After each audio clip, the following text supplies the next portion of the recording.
Go. Are there any questions from the last lecture?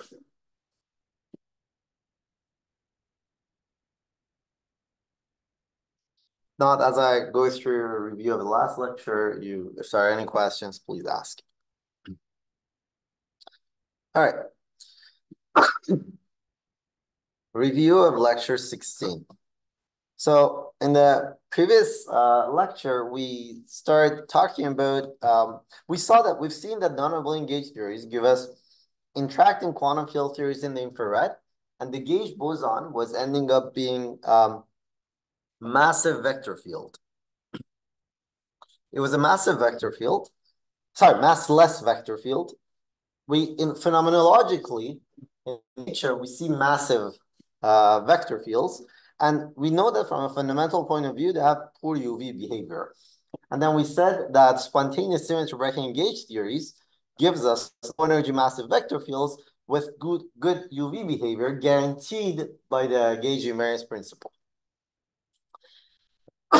Examples of such massive vector fields, how they're useful for describing physics, is the theory of superconductivity, quantum Hall fluids, and the electroweak theory, which is a topic that we're going to discuss here.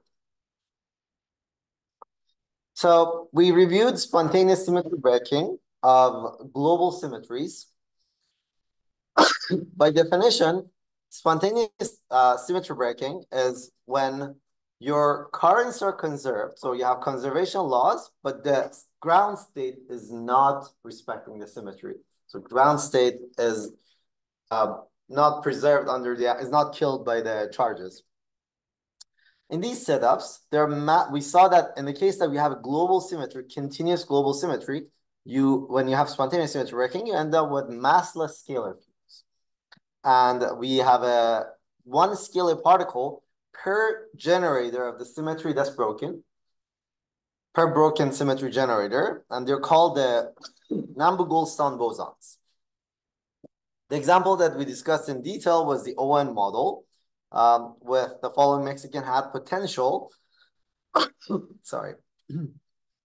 For this action, for the choices of lambda and mu that's of our interest for us, there is a vacuum that is sitting at non-zero phi naught, some v, which is like square root of mu over square root of lambda in this case.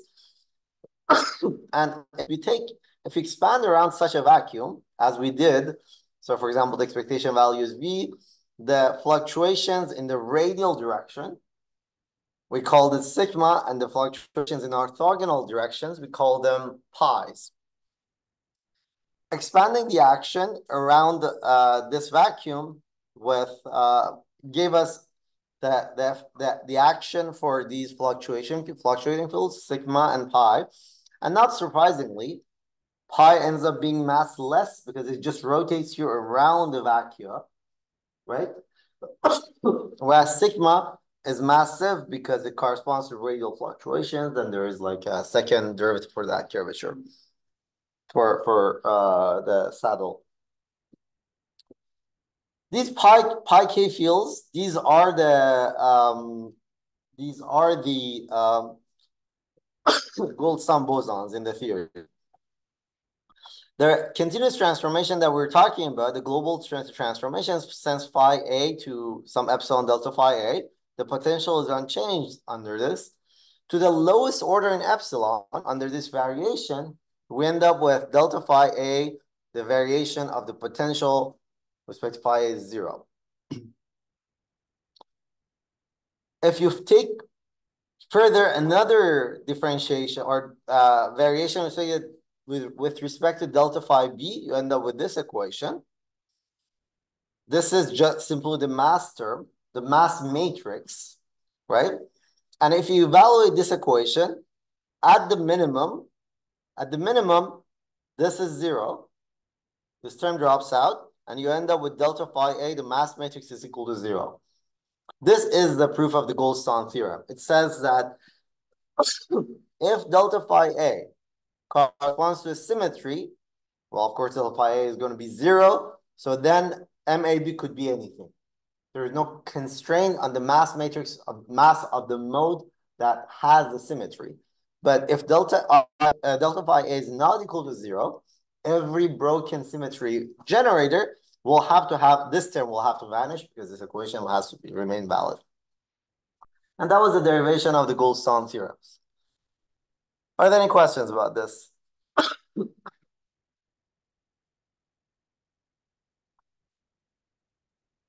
Any questions?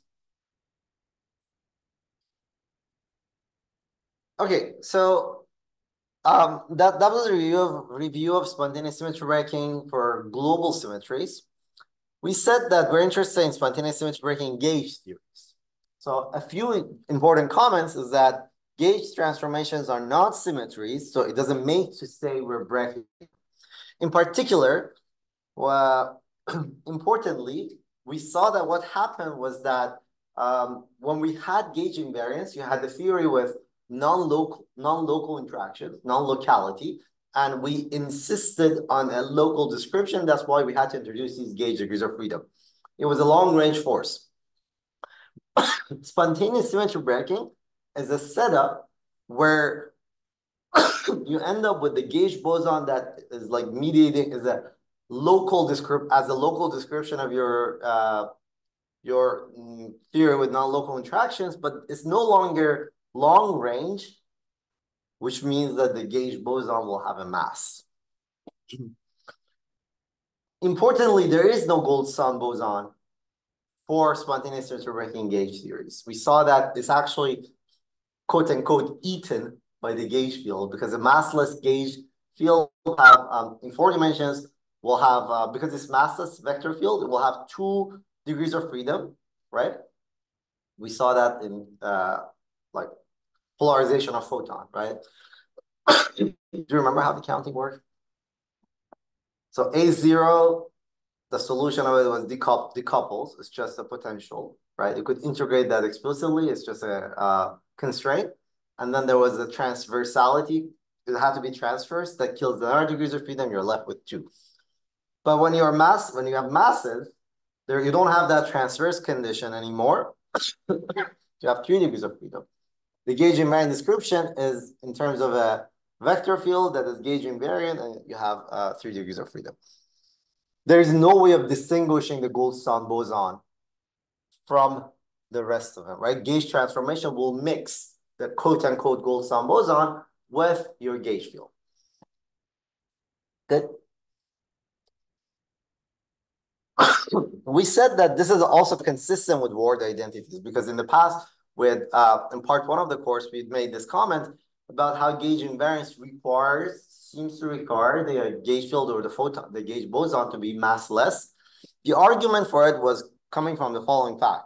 Word identities require, just like, this is the C equals 0 gauge. This is the Landau gauge, I think.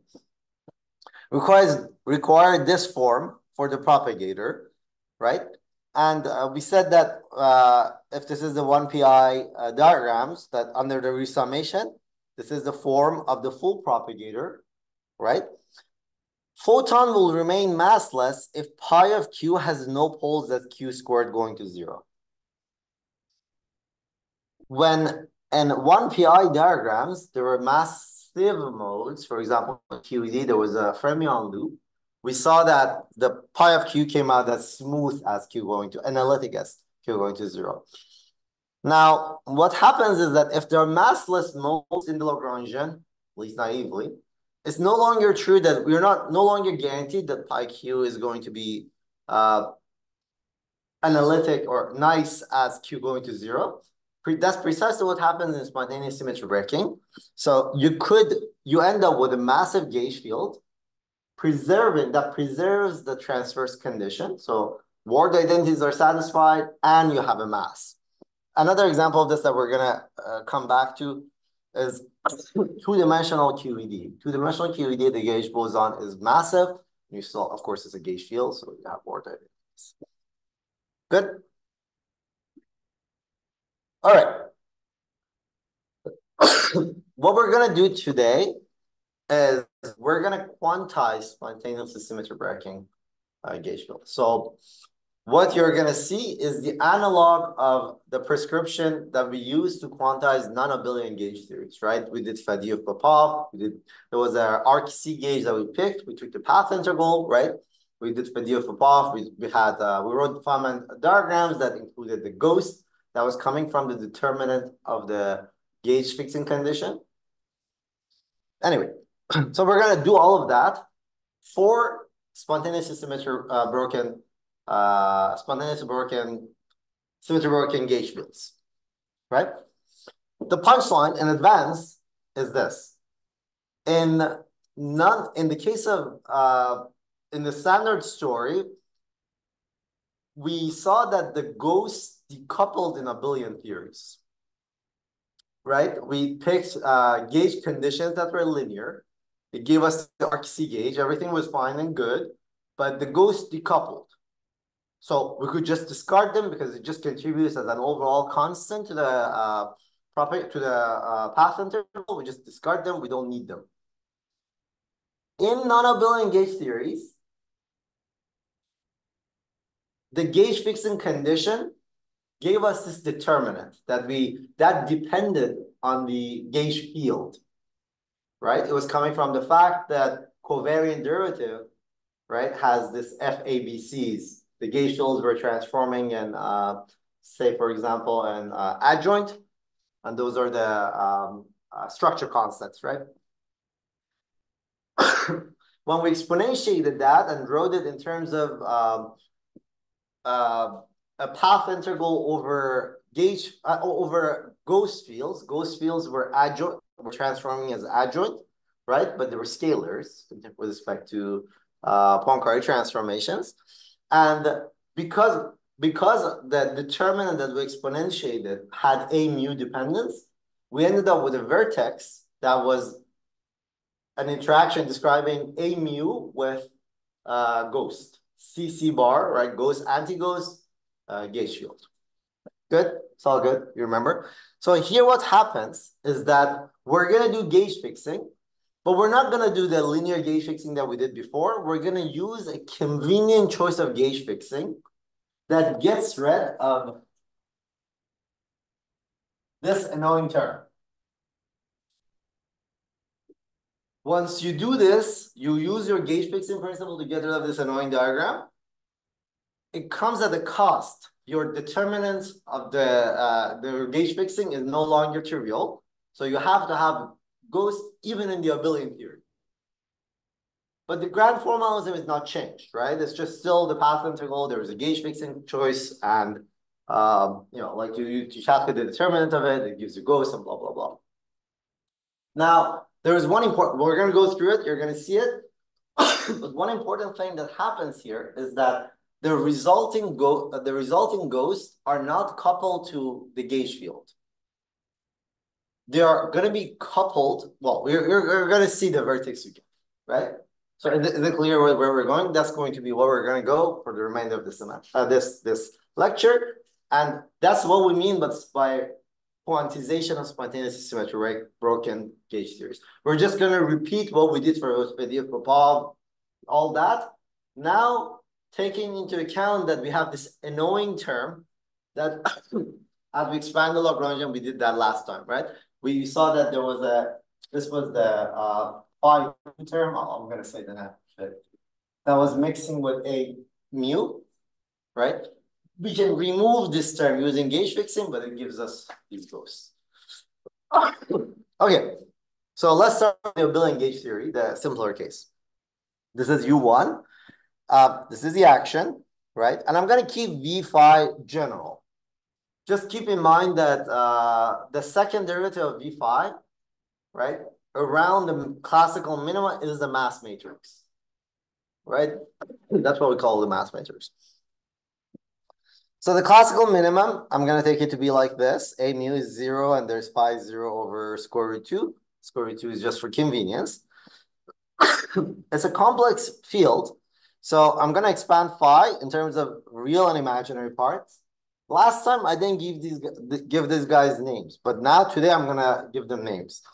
Phi 1, remember it decoupled, right? It decoupled from the rest of the analysis. So it's an actual honest to goodness degree of freedom. It has a name. It's Higgs field. We're going to call it the Higgs field, right? Phi 2 is the quote unquote would have been Goldstone boson. So it's not Goldstone boson. It would have been Goldstone boson, but then we saw it's unphysical, as we saw explicitly by the unitary gauge that completely removed it, right? But even if you don't do that, even if you're not happy with that, we saw that because of terms of this type, right? If you consider phi 2 as a field, then your kinetic term is not diagonal. So you have to properly diagonalize that. All good? Now, why is this called Higgs field? Well, it's just terminology, but Higgs mechanism is precisely this formulation or any setup where spontaneous symmetry breaking in gauge theories generates a mass term for the gauge boson, right? And of course, what is the mode that becomes massive? It's this physical degree of freedom that decouples. So previously called this phi 1. Today I'm going to call it h of x sometimes, right? I think I'm going to call it h of x. H for Higgs.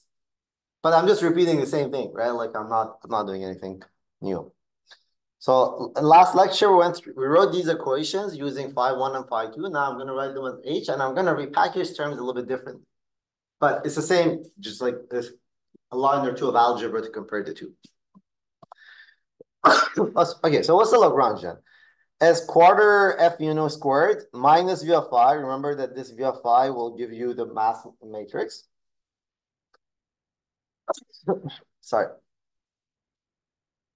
From the expansion, this is your field redefinitions. This is the definition of phi 1 and phi 2, or if you wish, h and phi 2, right? You expand, you put this inside your Lagrangian, your original Lagrangian, and expand it. You get an expression like this. Okay, so what is the physics of this? So this is delta H, del mu H. That's just a standard kinetic term, right? There is a cross term here. That is a vertex. It's that tells you about the interactions of A mu, phi 2, and Higgs, right? If we are to say that phi 2 is not physical, that's like gauge and it's supposed to be mixed with A mu, we'll see what happens to this term when we gauge fix, right? So this is sort of like a mysterious term. There's a square term of this, which is A mu, phi 2, phi 2. Gauge fixing will help us simplify these terms. But if you recall, our analysis for the most part was focused on the kinetic term, right? The term that's second order. This is the only second order term. This is the other second order term. But then there is another second order term from this term. Phi naught is not a dynamical field. It's just a expectation value on the vacuum. So if you take this and expand it, this term squared will give you a mass term for A mu, right? And the mass is just E phi naught. And there is this term multiplied by this, because there's a cross term, or there's a this term times this term. That is precisely this interaction that we've been talking about, right? Here is A mu. This is just a constant, right? And del mu phi 2. Remember that this had a P mu in it. So it's a repackaging of that. This is that annoying term that we were talking about, that mixing term. And this is the mass term for the gauge field. Good. We said that the unitary gauge gets rid of phi 2, and we're left only with the Higgs field. We said that previously and this setup. Today, what we're going to do is that we're going to pick arc C gauge, and we're going to pick an analog of arc C gauge that completely removes this guy at the cost of introducing ghosts. Good? Any questions? We're good. So the thing to remember is that, again, when we say quantization of spontaneous symmetry broken gauge theories, the important step in it is that you realize that because you have spontaneous symmetry breaking, you have this annoying mixing term. And the way to deal with this is a smart choice of gauge. It gets rid of it and simplifies your analysis, but then you must have ghosts. We're gonna see how, and the ghosts are gonna talk to the Higgs. The ghost is coupled to the Higgs, not the gauge field. That's going to be the structure that comes out. Right? Is a big picture clear? Yeah. Higgs usually provides mass to the standard model fields, right? So if it couples to the host, so can I think about it like the host is getting some mass from the Higgs or stuff like that? You could view it that way, but it's gauge dependent. We're gonna say that in a second. This is all within the arc-C gauge, right? So we're gonna look at the yeah.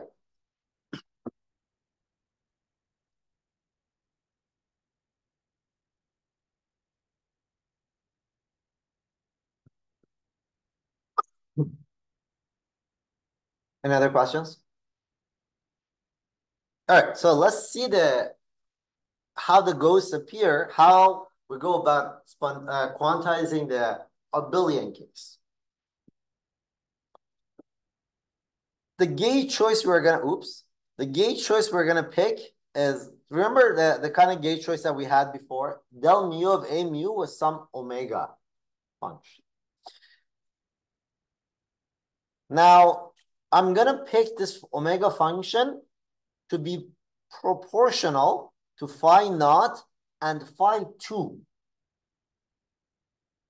Having in mind in advance that phi 2 is going to become some, like it is part of the gauge fixing. But this is a choice I can always make. This is a choice I can always make. Now, you will see that this term is fine-tuned to cancel this interaction. I'm going to show that in a second. So this is my gauge fixing. G is equal to 0. What is the term that when I gauge fix in this gauge, what is the term that I end up getting in the Lagrangian? If you recall, what we did was that we introduced this G, it was minus omega A. We integrated over omega A with some Gaussian weight, right? And then the net result was there was a potentially determinant for the change of variables, and there was this gauge fixing term, 1 over 2 CG squared. All right, so let's write down L minus 1 over 2 CG squared. So here's what it looks like. Let's first look at the kinetic term for A mu, A nu. This is standard. This is familiar. This is the modification of it due to the arc-C gauge, right? This is the mass term for the gauge boson. All good? So this first line is hopefully familiar. What's in the second line? The kinetic term for Higgs, potentially a mass term for Higgs coming from the expansion of V of phi to second order. A kinetic term for phi 2, that Goldstone boson.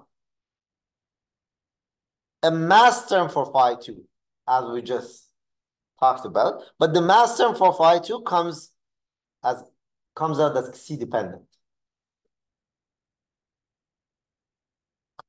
I completely got rid of this annoying interaction term. Do you see how I did it? Let's look at G squared over 1 over 2C. Actually, I think it's on next page. Oh, no, I did not. Let me write it. So 1 over 2C del mu A mu minus C E phi naught phi 2 squared. There is this term. Oops, sorry. There is a del mu A mu squared 1 over 2C that survives, and that contributes to this. There is phi squared term, right? Which is proportional to C. And that is the mass term that's gauge dependent. There's a cross term where C's cancel, and I end up with E phi naught phi 2 del mu A mu. That is precisely the term I'm trying to cancel, right? del mu phi 2, right? EA mu phi naught. E fine is fine-tuned to precisely cancel that term. That is why I got the cancellation. I ended up with a gauge-dependent mass for phi 2. And what else did I? And then this RC thing. So immediately already, you could, based on this form, a mass that we got for an RC gauge for our field that is our phi 2 that's proportional to DC, you could immediately argue that this is not a physical degree of freedom. Do you have an argument for it? If you have a field where its mass is proportional to C, and C is a gauge choice, how do you know immediately that it's not physical? Physical fields have a definite mass. We can't really have gauge-dependent masses. Sure, but can you, yeah, like just elaborate on that a little bit more.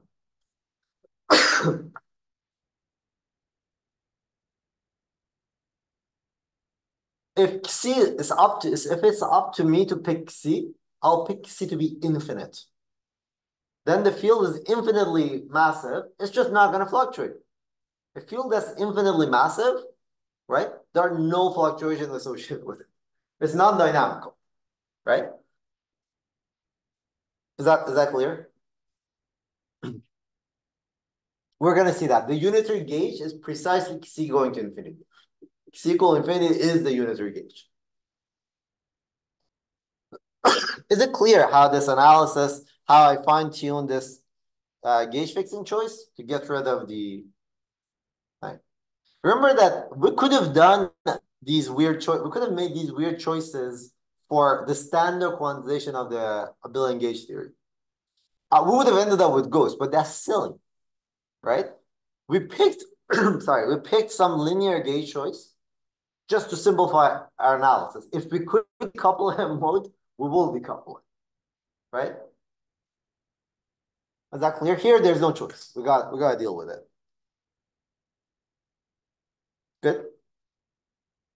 So by this intelligent choice of gauge, we got rid of this term. And this is what we ended up with. So if you remember from Faddeev-Popov, the way we got this RC gauge was that we took G equal omega, right? Then we put it as there was a Dirac delta function we put in there. Then once we did the path integral, everything like we did the path integral over omega A, it gave us this 1 over 2 CG squared, but there was a determinant term. So let's calculate the determinant. What is the determinant that we're talking about? The determinant is del G of del alpha. Alpha is the gauge transformation. All right, so let's look at this. G, if you vary with respect to gauge transformation, I didn't write it down, but it's easy. You just apply gauge transformation to G, right? A mu changes, phi changes, and you put it in there and you take a derivative with respect to del alpha, you end up with minus 1 over E del squared. This is all we got in the standard abelian case, right? This is all we got. That's why it decoupled.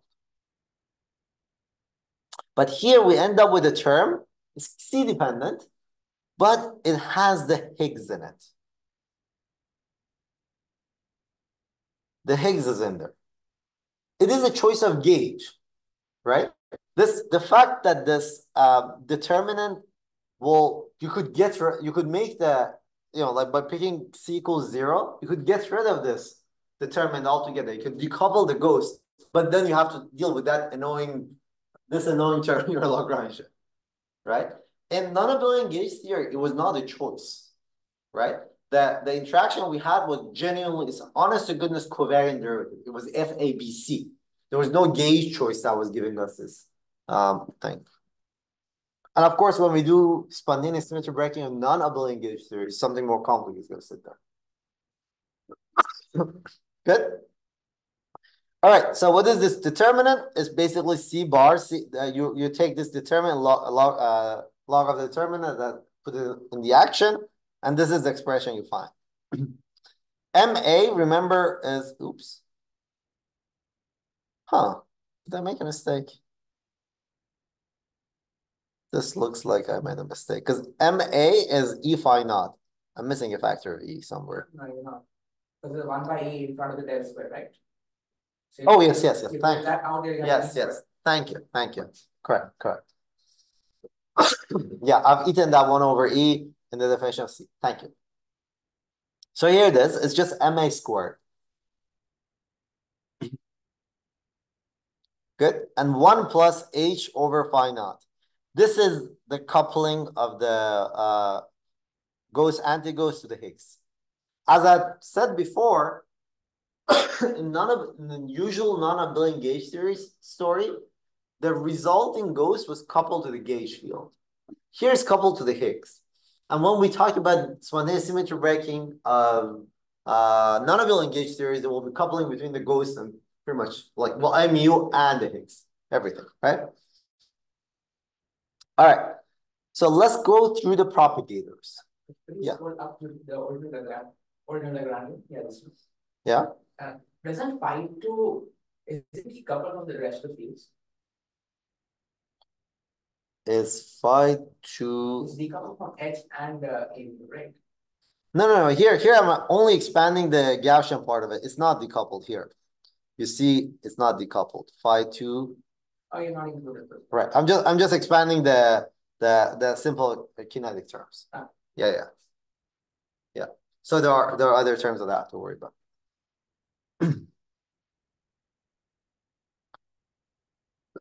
My goal is to write down just the propagator. Yeah. Right. I'm being, well, there's at the very least there's V of phi, right? I'm just ignoring all of that. All right. So what's the photon propagator? Well, I have this Lagrangian. The photon propagator is going to be the inverse of this guy. And once I'm in arc C gauge, this with non-zero C, this is invertible. That was the whole point of the selling point of arc C gauge was that it would make your propagator invertible, even though it's like made up. Well, not your propagator invertible. It makes the differential operator here invertible so that the inverse is a propagator. Good? All right, so here it is. This is the inverse. Always remember that MA is E phi naught, right? So it's related to the vacuum expectation value. That's the mass that your gauge field picks. Also, look at the structure of it. It's consistent with word identities. It's full consistent with word identities. So if you want, just think about the discussion of the pi cube. All right, so here's the propagator for the abelian spontaneously working abelian gauge field, right? This is the gauge field propagator. There's a Higgs field. Unfortunately, I don't know how to draw them separately. I should have used a different color. The Higgs field is just propagator 1 over p squared minus ms squared. Mass of the Higgs is determined by the second derivative of the potential, right? It's not coming from any of this. The mass of phi 2 is C dependent. It's CMA squared. The mass of the ghost is CMA squared. Isn't that suspicious? Well, they're gonna cancel. The goal of this guy is just to make sure that this whole thing is fictitious, right? This is a fictitious mode with some stupid gauge dependent mass. So it's that this is coming out with the same mass. And actually, Peskin has a more detailed discussion of why this mass had to be like this so that they cancel. Good. So hopefully it's a good moment to stop and pause about what we've done, because the remainder is just going to get the analysis is going to get a little bit uglier, because I'm going to repeat this for non-abelian gauge theory, and it will be a little bit uglier. But so in advance, to just orient yourselves, what we're going to do is we're going to go through the non-abelian case, because starting next lecture, we're going to talk about the Standard model of particle physics, where there is precisely this phenomenon, spontaneous symmetry breaking of an SU2 gauge theory that happens in the so-called electroweak sector the standard model particle physics. So we're going to come back to this analysis in the context of a theory of particle physics, in the context of standard model. But I just wanted you guys to have seen the quantization in the case of in the case. By the way, what is the use of spontaneous symmetry breaking of? I give you an example. I encourage you guys to go read about it. Where does physics? What's an application of abelian symmetry, spontaneous symmetry breaking of abelian gauge theories in physics? Superconductivity, right? Yeah, I read about it. I'm not gonna. But in the context of that's of relevance to us, particle physics, we're going to talk about electroweak theory, which is SU2, one of the simplest non-abelian gauge theories with non-abelian Lie groups you could break. Any questions?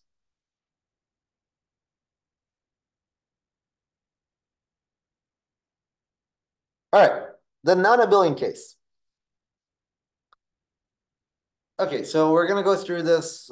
We did this quickly last time, but now I'm gonna elaborate a little bit more. So here's the Lagrangian. There's f mu nu a squared, the covariant derivative for phi. So field phi is now transformed in some representation, but the gauge field is always in the adjoint. We're gonna consider the adjoint. So when I write T of R, T of what do you call them?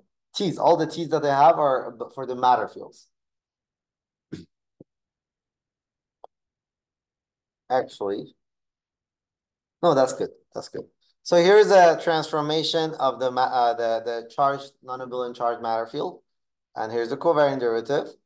If you recall, last time what we did was that we just focused on the expansion of the covariant kinetic term for phi j's, right? We got this expression. Now you hopefully recognize what these terms are. Let's look at this term. Actually, these two terms already are the terms that are going to give us this analog of this annoying term, right? Why is that? Because this has a name. What is this? It's the JMU. It's a current. This is a non-abelian current, right? And once you take non-abelian current and expand it around the vacuum solution, first you're gonna put phi 0 for both of these, right? Let's say phi 0 is independent of is constant in space, so this term drops out. Even if it's not constant, it's just an overall constant that's multiplied. There's no dynamics associated with it. The next order term, one of them is going to be phi naught, the other one is going to be phi, right? That term is precisely this annoying term, right? Because it couples a mu with one copy of phi 2.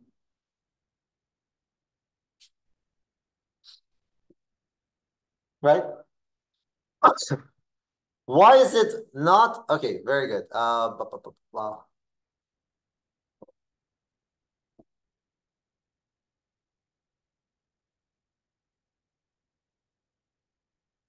Yeah.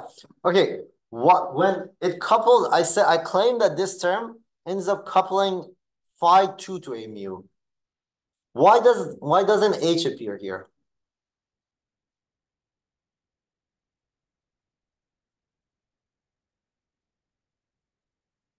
What's the distinction between the two? One of them is spontaneously symmetry broken. The other one is not. When the symmetry is preserved, delta phi is 0. What is delta phi? It's T phi, right? So for H, if you put H here, because H is not that is not unbroken, that's going to vanish. So that term is going to disappear. So only phi 2 contributes here, right? This is related to the fact that it looks like a Goldstone mode. Good.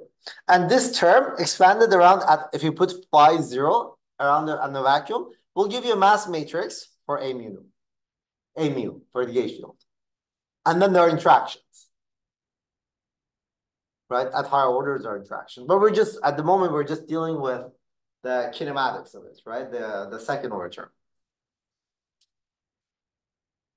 You could do loops, you could do all sorts of things, but there won't be any new surprises. The rest will just go as in like in any non-abelian gauge theory with ghosts and stuff, you write your loops and you do your normalization as usual. So this is the term. We're going to expand it around some phi zeros. This is the vacuum expectation. The background gauge fields are 0 and chi j of x.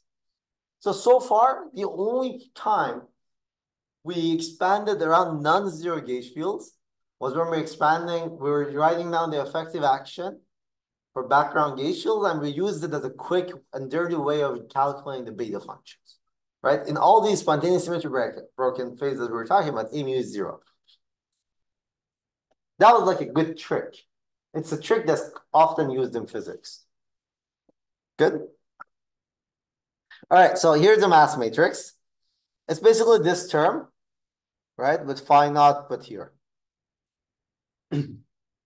It's convenient to write it as the anti-commutator TATV plus TBTA half. It's helpful. Every unbroken generator, TA of phi naught is 0. So it corresponds to a 0 eigenvalue of this mass matrix.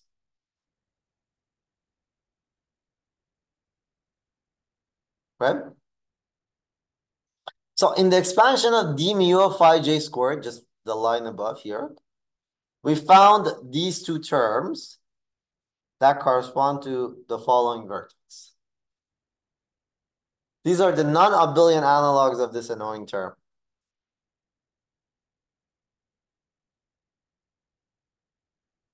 Good?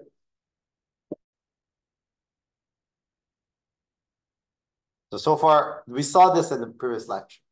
Now, I'm going to repeat what this gauge shifting trick we did in the abelian case to remove this term, this interaction.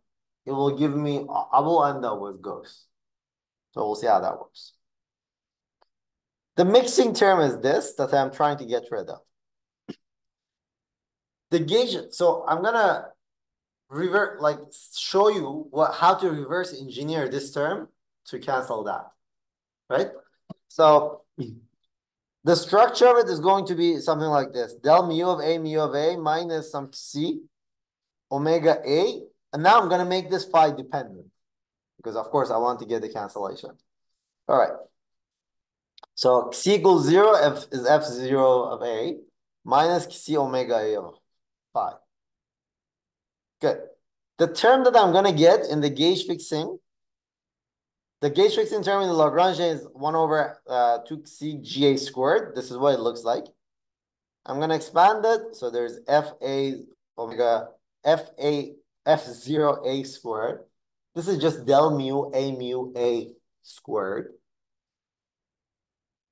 Already, if I set omega equal to 0, this gauge fixing is the thing that's going to give me the standard ghost, right? So through the determinant and all that. Now, look at this. There's 1 over 2 Kc outside. This term has no Kc dependence. So this is just like a good old gauge fixing term that was giving me the old stuff. There's a Kc term here. Kc and Kc cancel. I'm going to end up with a term that's independent of Kc, and I have to fine tune this term such that this annoying interaction goes away. And then there's a Kc squared G squared. Sorry, what the heck is, oh no, G is interaction. Omega A squared. Previously, we saw that this term gave me the mass for phi 2, right? All right. This is the term that is supposed to cancel this annoying interaction. So let's put them equal to each other. But this is what you want to happen. But remember that these are terms inside the action. So I can freely use integration by parts to like go in between the thing. And that's what we're going to do. This F0 of A is del mu A mu. The derivative is acting on A mu. I want the derivative. I want to put the derivative on omega A. Right? So I'm going to do integration by parts. And then further, because this omega is a function of phi, I'm going to write it this way. Why do I write it this way? Hopefully these 2 lines of algebra are clear, but we'll go through that. Because I want this to look like the term I'm trying to cancel. Good. It's a little bit of algebra, but I trust you guys can see it. By staring at this equation, you immediately guess what the form of omega has to be. IG phi dagger TA del mu phi minus del mu phi dagger TA phi naught. Whoops. Phi naught dagger.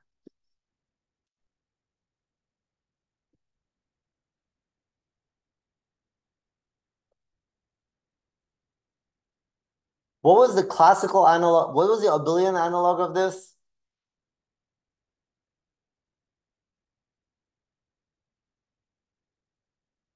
What was the abelian analog of this?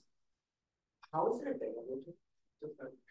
Because okay, even then the line after that just like imaginary part of that. So Oh, maybe I made a mistake. Wait a second. No, there's no derivative. Sorry, this is a typo. There's no derivative here. Yep, of course there's no derivative. Yeah, very good. The abelian analog of this, if you remember, was E phi naught, which was MA. Let me bring it up.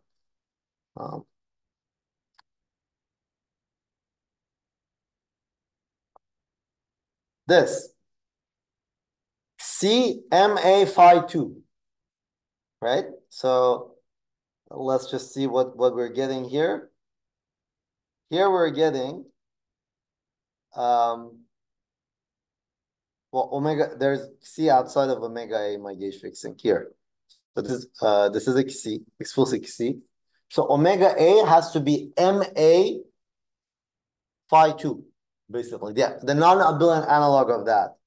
And what is that? The non-abelian analog of it is going to be MA has become more complicated. In that case, it was just E phi naught. Now there's this, and then there's T of A in there. And this is the phi, the dynamical proper integer freedom. Once again, you can totally see that this term involves only the spontaneously broken modes, because the other ones, T of A of phi naught is 0 for them. This is how we got the gold sum boson analysis, right? Why? Yeah, you remember that. With this gauge choice, there's this term in the Lagrangian that cancels that crossing. And here are your kinetic terms. D mu of chi squared. Chi is a, oops, sorry. Did I not? Oh, I didn't write it down. As phi is, I'm expanding phi as phi naught plus chi. Like, I thought I wrote it. Oh, maybe. Okay. Yeah, it's just it's a fluctuating field. It's Higgs, right? It's Higgs. So it's that mode. Here's a mass that I get for the gauge field. It basically looks like G phi naught, normal phi naught, because it's, yeah. Here's the kinetic term. There's arc C gauge. This all over there. And now here's a mass term for the Higgs, which is gauge dependent. Sorry, no, that's incorrect. No, that's incorrect. This should not be. Oh, sorry. Chi is not.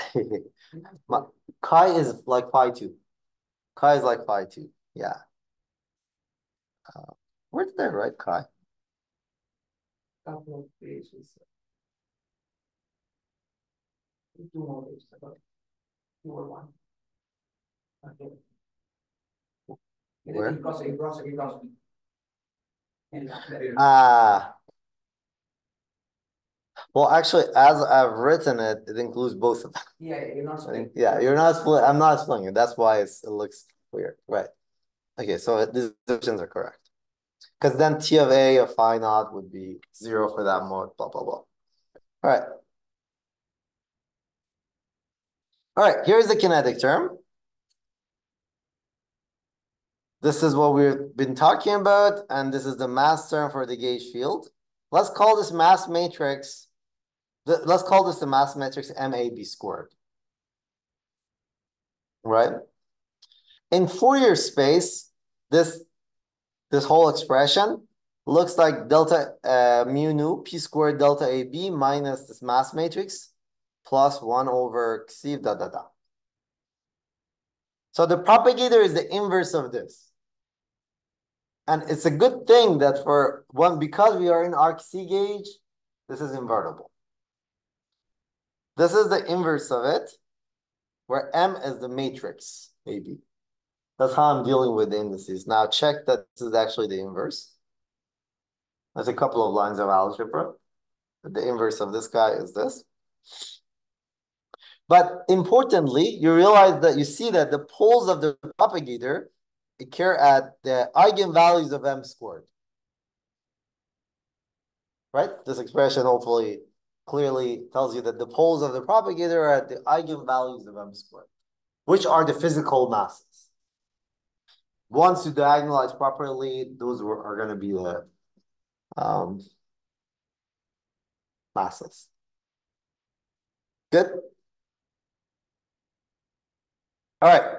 So unitary gauge, as before, as I promised, is C going to infinity. In this limit, the Goldstone boson becomes infinitely massive. You can drop all the terms that are related to Goldstone boson.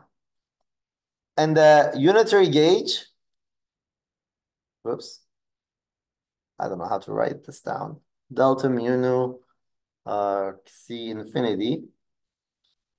This is what the propagator is.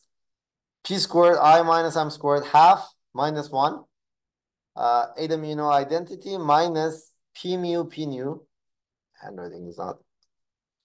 M squared minus 1. There's the Landau gauge where C is 0. The transverse, right? And this is what the form of it is. Then there's a Feynman gauge. This is the form of it in the Feynman gauge. Feynman gauge is perhaps the easiest looking form. Good. So it is an honest to goodness massive vector gauge boson.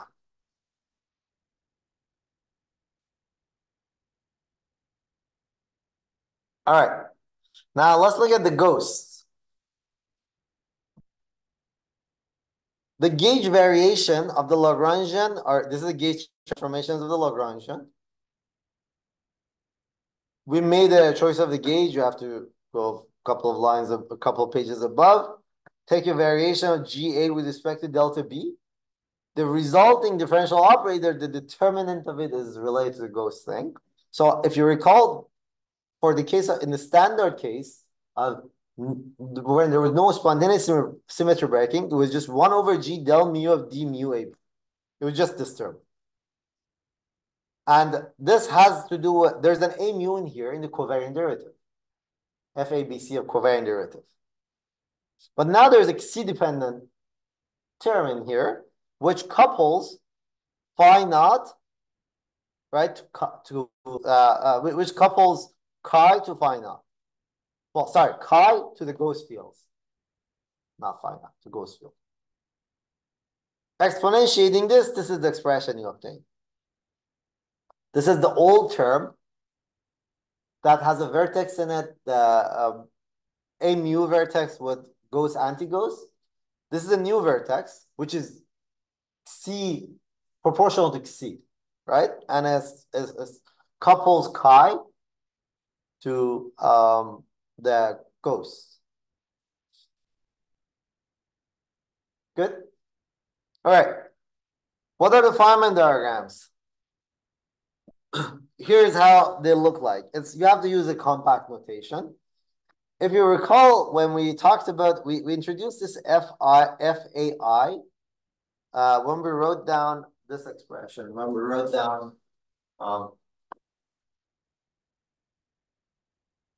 vacuum J mu A pi Q, right? This was proportional to FAB. Yeah, there's a, and it's this is the definition of it. If you want TAIJ phi 0J. Clearly, it only depends on these are the Lie algebra generators. This is just a background gauge field. And now I'm gonna bring in the mass matrix from the potential. Right? There was another mass matrix that I defined that is MA squared. The MA squared could be written as G squared of this term. If you just go a little bit up, look at this. So it goes to this mass matrix for the gauge field. Phi dagger phi, 2 copies of the Lie algebra generator G squared, right? 2 copies of the Lie algebra generator phi 0 phi 0 G squared. It actually has this form. G squared F transpose AB. That's a quick way of writing it. With this notation, this propagator could be written as -1 over P squared minus G FF transpose. This form, 1 minus C. This is the propagator for the charged matter, right? And this is the propagator for the ghosts. Is M squared diagonal? No. So this is like a matrix. Yeah, these are matrix. These are matrix expressions. This is very compact notation. This is very like look at these expressions. These are all matrix notation, right? But the thing to notice was that in the previous example where we're not talking about the derivatives of the potential, we saw that there was a C-dependent mass here, C-dependent mass here for the ghost, and they had the same amount, right? They were the same. But here there's an M squared coming from the potential. So that's not gonna dramatically change your analysis. All right, so in summary, so let's recap.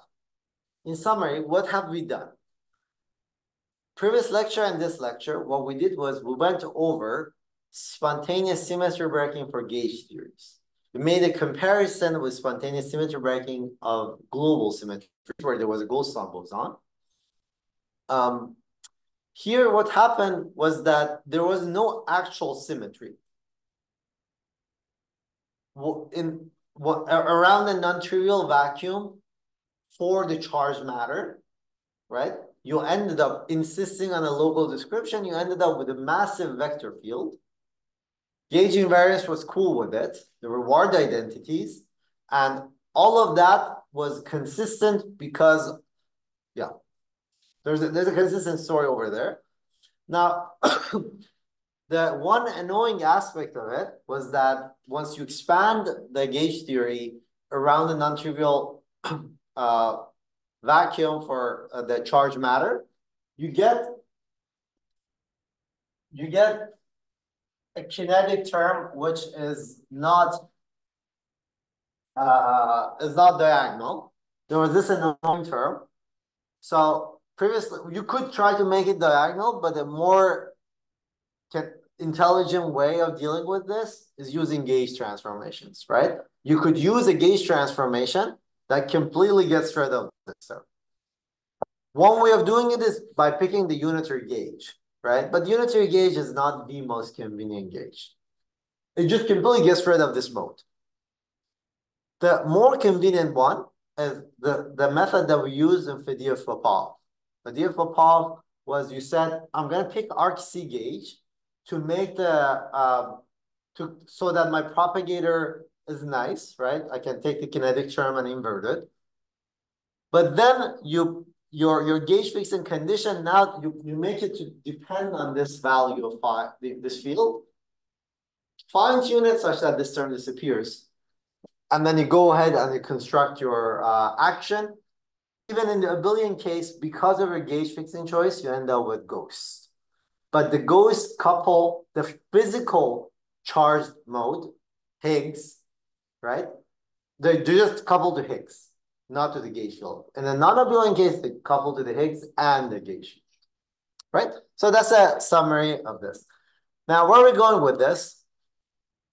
So next 3 lectures, we're going to switch to standard model of particle physics. So we're going to talk about a particular gauge theory as a fundamental theory of nature.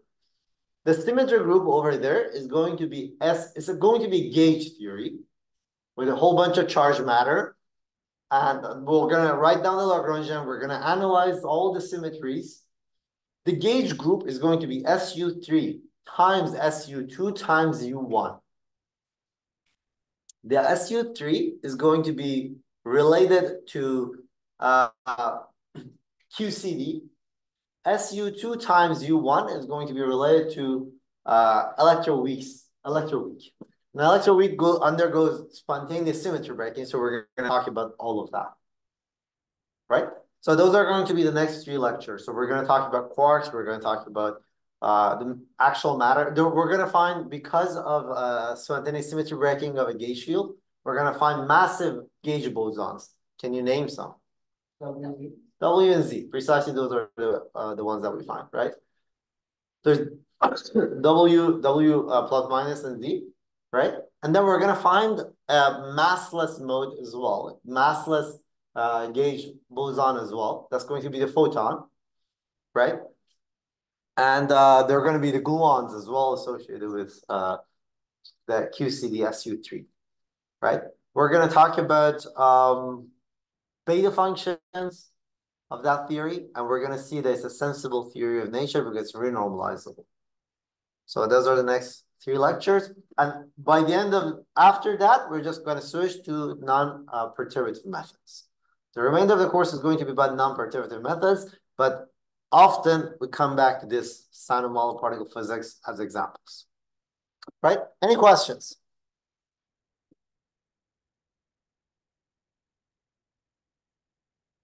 Going forward, well, I'm not going to use Peskin anymore. So if you want some text to read parallel to what we're doing, I'll try to remember to give you some suggestions because we're going to be talking about standard model and non-perturbative stuff. Any questions?